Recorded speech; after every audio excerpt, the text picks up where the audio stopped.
Enfrentar ou recuar? Ser herói ou ser covarde? As coisas podem não ser tão simples assim. O medo pode ser uma forma de consciência e o heroísmo uma completa irracionalidade. A coragem está em assumir o medo. Tão difícil quanto enfrentar os grandes inimigos pode ser enfrentar a difícil experiência de viver. Imagine a seguinte situação. Imagine que você vive na ocupação alemã, Segunda Guerra Mundial. Agora imagine que você é uma família da população local que não tem nada a ver com judeus, homossexuais, ciganos, nada daquelas coisas que os nazistas achavam que estava abaixo dos cachorros. Pensa que você é uma criança, adolescente.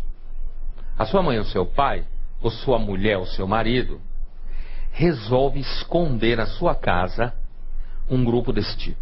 Café da manhã, você tomando café da manhã, aquela família com você, você não tem nenhuma relação com ela, e você sabendo que a qualquer momento a sua família pode rodar, simplesmente porque essa figura na sua família meteu na cabeça que ela tinha que salvar esses caras. Você não consegue encontrar razão nenhuma. Tudo bem, o bem da humanidade. Mas o que é a humanidade? Humanidade é aquela palavra que descreve uma coisa que todo mundo fala e ninguém nunca sabe o que é. Porque você sabe quem é seu vizinho, você sabe quem é seu filho, sua mulher, seu marido, seu professor, seu inimigo, quem é seu chefe, mas você não sabe o que é a humanidade. Humanidade é uma coisa que você vê normalmente quando alguém está querendo descrever um monte de gente. Mas o que você conhece, né? Você conhece seres humanos. Sabe aquilo que o Woody Allen certa feita disse? Quando alguém estava falando com ele sobre judeu, o Woody Allen levantou a mão e perguntou: de que judeu você está falando? Do meu tio Isaac ou do meu avô Abraão? Né? Quer dizer, essa ideia abstrata. Agora pensa no concreto. Então você está lá com um grupo de pessoas problemáticas na sua família. Você talvez em algum momento começasse a pensar assim: pô, minha mãe não me ama. Porque se ela me amasse, ela não botava essa gente aqui dentro. Porque quando ela põe essa gente aqui dentro, ela põe a nossa vida em risco. Quem ela ama mais? A mim ou essa gente? Entende quando eu quis dizer que às vezes você ter coragem não é necessariamente racional? Racional, leia-se, racional do ponto de vista entendendo a razão como uma estrutura mental que garante a sobrevivência, organiza a vida em comum. E como diriam os utilitaristas, reduz a margem de mal-estar e amplia a margem de bem-estar, né? E aí, sua mãe está expondo você a uma experiência de medo avassaladora. O racional seria ela simplesmente colaborar com a ocupação nazista. Pelo menos, não entregando pessoas, mas simplesmente cuidando da vida dela. Já que ela não tem nada a ver com isso, por que ela vai se meter com isso? É aí que a conversa fica séria, né?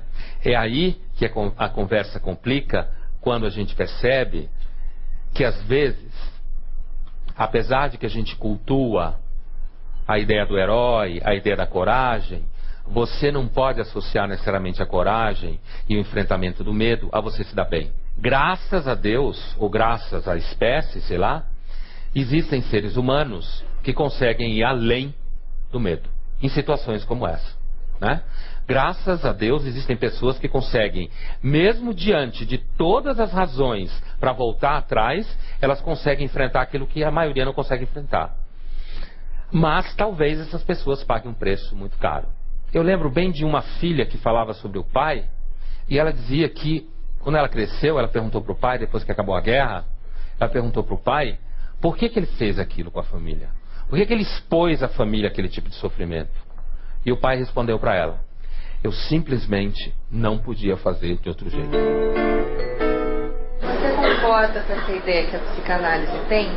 Que o medo tem a ver com o desejo, né? Se você concorda com isso, e não é esse horror só, né? Mas tem esse horror também de se aproximar da realização de um desejo. A primeira ideia que me vem para responder você não é com Freud, mas sim com Schopenhauer, né? Eu lembrei do Schopenhauer pelo seguinte, porque ele diz mais ou menos o seguinte: a vontade, ele fala de vontade, né?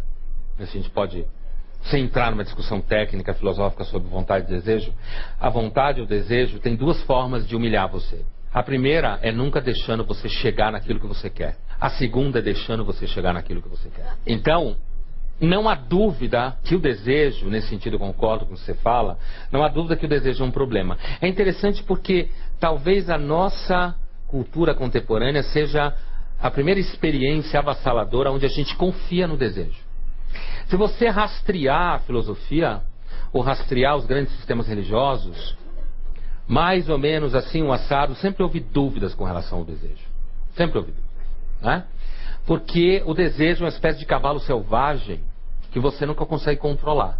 Eu não acho que o que cria o medo seja o desejo. O medo é ele faz parte de uma estrutura muito essencial do animal humano, que é a própria construção da consciência humana. À medida que você vai percebendo onde você está, você vai tendo medo. Então, o medo é praticamente fisiológico. O desejo nisso daí, eu acho que pode ser um instrumento, sem dúvida, onde vai produzir uma série de experiências de fracasso que pode fazer com que a gente fique com muito medo. E por outro lado, e aí eu acho que é uma questão bem comum da nossa discussão contemporânea, é que nós fomos educados para ter medo do desejo. Eu penso o seguinte: faz muito mal ter medo do desejo. Mas o desejo é alguma coisa para você ter medo. O medo não é uma invenção moderna. A gente não tem medo porque hoje em dia é perigoso andar na rua. É claro que é perigoso andar na rua. Mas a gente tem medo porque simplesmente a gente é inteligente. Então a gente tem medo. Só que, ao mesmo tempo, por alguma razão, a gente sonha com não ter medo. E a gente admira quem não tem medo. Mas não é fácil não ter medo. Talvez uma das definições mais duras do ser humano seja: nós temos medo porque nós somos um cérebro amarrado a um tubo digestivo. Né? Você é um tubo digestivo que se desloca pelo mundo. Em cima dele tem um cérebro que enxerga e faz poesia, mas que ao mesmo tempo está atado ao tubo digestivo. Esse tubo digestivo significa o corpo. Você é uma espécie de Deus amarrado a um corpo que apodrece.